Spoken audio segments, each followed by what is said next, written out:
10 tahun saya tunggu. Sebab tu Allah tak bagi sekarang. Allah ada sebab kenapa Allah tak bagi sekarang. Ada orang tak sedia. Dia dilahir anak, disisirkan anak dia.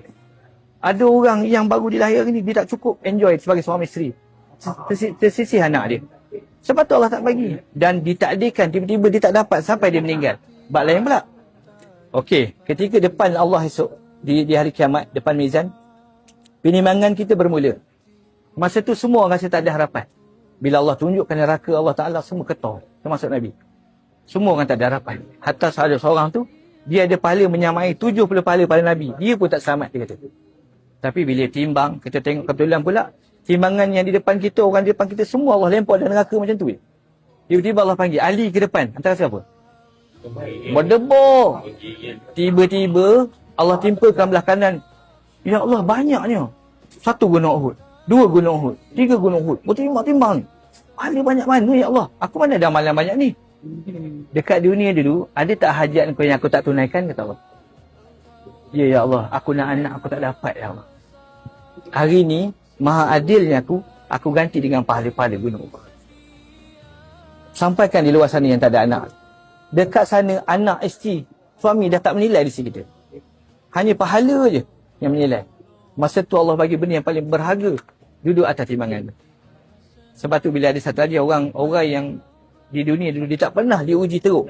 Tapi ditakdirkan, dia tengok orang miskin, Allah tanya lebih kurang, masuk syurga. Dia kata kalau beginilah layanan orang yang ditimpa musibah, Allah balas layanan istimewa di syurga, di akhirat nanti. Ya Allah, hidupkan aku balik ke dunia. Ya Allah, gunting-guntinglah badan aku ya Allah. Punya nak dapat macam ni. Anda tak tahu nilai kita di sana. Semua ujian yang Allah letak, semua ada kebaikan kita kat sana. Kita tak nampak. Orang yang tak ada kalau masa tu lah.